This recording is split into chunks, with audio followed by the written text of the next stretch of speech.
പ്രിയപ്പെട്ടവരെ, നിലമ്പൂരിൽ ആവേശപ്പോര് മുറുകുകയാണ്. പത്രികാ സമർപ്പണത്തിനുള്ള അവസാനത്തെ തീയതി ഇന്നാണ്. എം സ്വരാജും പി.വി. അൻവറും മോഹൻ ജോർജും ഇന്ന് പത്രിക നൽകും. പത്രികാ സമർപ്പണം ആഘോഷമാക്കാനാണ് പാർട്ടികളുടെ നീക്കം. റിപ്പോർട്ടറിന്റെ തത്സമയ സംപ്രേഷണമുണ്ടാവും. പ്രിയപ്പെട്ട പ്രേക്ഷകർക്ക് നിലമ്പൂരിലെ ഓരോ രാഷ്ട്രീയ നീക്കങ്ങളും അതിവേഗം എത്തിക്കാൻ റിപ്പോർട്ടർ വാർത്താസംഘം തയ്യാറായി കഴിഞ്ഞു. ചന്തക്കുന്നിൽ നിന്നും 10 മണിയോടെ പ്രവർത്തകർക്കൊപ്പം എത്തിയായിരിക്കും പി.വി. അൻവർ പത്രിക സമർപ്പിക്കുക. പരമാവധി വോട്ടർമാരെ നേരിട്ട് കണ്ട് വോട്ടുറപ്പിക്കുകയാണ് ആര്യാടൻ ഷൗക്കത്തും. UDF തെരഞ്ഞെടുപ്പ് കൺവെൻഷൻ ഇന്ന് നടക്കും. KC വേണുഗോപാൽ ഉൾപ്പെടെയുള്ളവർ പങ്കെടുക്കും. വിവരങ്ങളുമായി ആർ റോഷിപാൽ, അഷ്കർ അലി കരിമ്പ, സാനിയോ മനോമി, ദീപക് വലയമ്മ, അർജുൻ ബട്ടന്നൂർ എന്നിവർ നമുക്കൊപ്പം ചേരുന്നു. ആദ്യം ഞാൻ സാനിയോയിലേക്ക്. Saniyo, very good morning. Saniyo, ഇന്ന് എപ്പോഴാണ് എം സ്വരാജ് പത്രിക സമർപ്പിക്കുക? മുഖ്യമന്ത്രി ഒരു കൺവെൻഷനിലല്ല, ഒരുപാട് കൺവെൻഷനുകളിൽ പങ്കെടുക്കുമെന്നറിയുന്നു. ഒരുങ്ങിയുള്ള ഒരു പുറപ്പാടാണ് ഇടതുപക്ഷത്തിൻ്റെത്. വലിയ ആവേശം ഇടതുമുന്നണി പ്രവർത്തകർക്കുണ്ട്.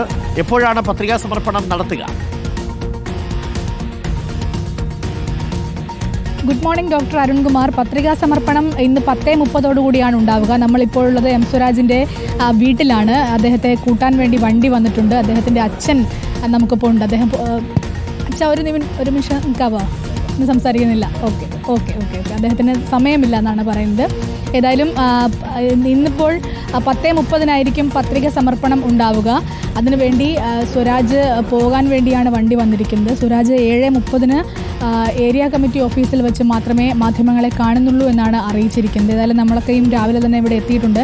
പത്രിക സമർപ്പിക്കുന്നതോടുകൂടി തന്നെ, പത്രിക സമർപ്പിക്കുന്നതിന് മുൻപ് തന്നെ ഈ സ്ഥാനാർത്ഥി പ്രഖ്യാപനം ഉണ്ടായപ്പോൾ തന്നെ വലിയ തരത്തിൽ ആവേശത്തിലായിരുന്നു നിലമ്പൂരിലെ LDF പ്രവർത്തകർ, പ്രത്യേകിച്ച് CPM പ്രവർത്തകരെല്ലാവരും. അതിലൊരു സംശയവും ഉണ്ടായിരുന്നില്ല. കാരണം CPM പ്രവർത്തകരെ സംബന്ധിച്ചിടത്തോളം വർഷങ്ങൾക്ക് ശേഷം അവർക്ക് വീണ്ടും തങ്ങളുടെ തെരഞ്ഞെടുപ്പ് ചിഹ്നമായ ചുറ്റികരിവാൾ നക്ഷത്രത്തിൽ ഒരു സ്ഥാനാർത്ഥിയെ കിട്ടുന്നു എന്നുള്ളതിൻ്റെ ആവേശം ഉണ്ട്. ആ ഒരു ആവേശത്തിൽ തന്നെയാണ് ഇന്നലെ ഇപ്പോൾ മുഖ്യമന്ത്രി വന്ന കൺവെൻഷൻ നമ്മൾ കണ്ടതാണ്. ആയിരക്കണക്കിന് ആളുകൾ അങ്ങോട്ടേക്ക് ഒഴുകിയെത്തുന്ന ഒരു കാഴ്ച നമ്മൾ ഇന്നലെ കണ്ടതാണ്. കൂടാതെ മുഖ്യമന്ത്രി ഇനി എല്ലാ പഞ്ചായത്തുകളിലെയും കൺവെൻഷനുകളിൽ പങ്കെടുക്കുന്നുണ്ട് എന്നാണ് അറിയിച്ചിരിക്കുന്നത്. കഴിഞ്ഞ ഉപതെരഞ്ഞെടുപ്പുകളിലൊക്കെ നമ്മൾ കണ്ടു. പുതുപ്പള്ളിയിലും അതുപോലെ പലയിടങ്ങളിലും നമ്മൾ കണ്ടതാണ്. മുഖ്യമന്ത്രി എല്ലാ പഞ്ചായത്തിലെയും തെരഞ്ഞെടുപ്പ് കൺവെൻഷനുകളിൽ പങ്കെടുക്കുന്നൊരു സാഹചര്യം ഉണ്ടായിരുന്നു. അതേ സാഹചര്യം തന്നെയാണ് നിലമ്പൂരിലുമുള്ളത്. 7 പഞ്ചായത്തുകളിലും അതുപോലെ മുനിസിപ്പാലിറ്റിയിലും വന്ന് തെരഞ്ഞെടുപ്പ് കൺവെൻഷനിൽ പങ്കെടുക്കുമെന്നാണ് അറിയിച്ചിരിക്കുന്നത്. ഏതായാലും ഇപ്പോൾ വലിയ ആവേശം.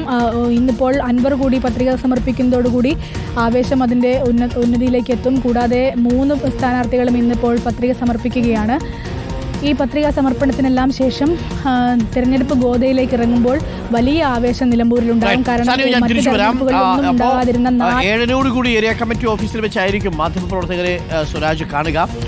തീർച്ചയായിട്ടും പി.വി. അൻവർ മത്സരിക്കുന്ന സാഹചര്യത്തിൽ ഈ മത്സരം ടൈറ്റാണ് എന്നുള്ള ദൃശ്യങ്ങളാണ്, വിവരങ്ങളാണ് നിലമ്പൂരിൽ നിന്ന് വരുന്നത്. സാനിയോ തുടരണം. ഞാൻ ഒന്ന് അഷ്കറിലേക്ക് പോയിട്ട് തിരിച്ചു വരാം. പി.വി. അൻവർ ഇന്ന് വലിയൊരു സഞ്ചയത്തോടു കൂടിയായിരിക്കും നാമനിർദ്ദേശ പത്രിക സമർപ്പിക്കാൻ വരുന്നത് എന്നാണ് നമ്മൾ മനസ്സിലാക്കുന്നത്. കാരണം അതൊരു ശക്തിപ്രകടനമാക്കി മാറ്റേണ്ടതുണ്ട്. ഇരു മുന്നണികൾക്കും ഒപ്പം നിന്നില്ലെങ്കിലും ഒറ്റയ്ക്കാണെങ്കിലും അഷ്കറിനോടൊപ്പം ആളുണ്ട് എന്നുള്ളത് തെളിയിക്കേണ്ടതാണ്. അപ്പോൾ ഇന്ന് നാമനിർദ്ദേശ പത്രികാ സമർപ്പണമൊക്കെ വലിയ ആഘോഷത്തിലായിരിക്കുമോ? ഒരു വലിയ ആൾക്കൂട്ടത്തേക്ക് ഒപ്പം നിർത്താൻ കഴിയുമോ പി.വി. അൻവറിന്? Ashkar Ali Karimba, good morning. Arun, very good morning.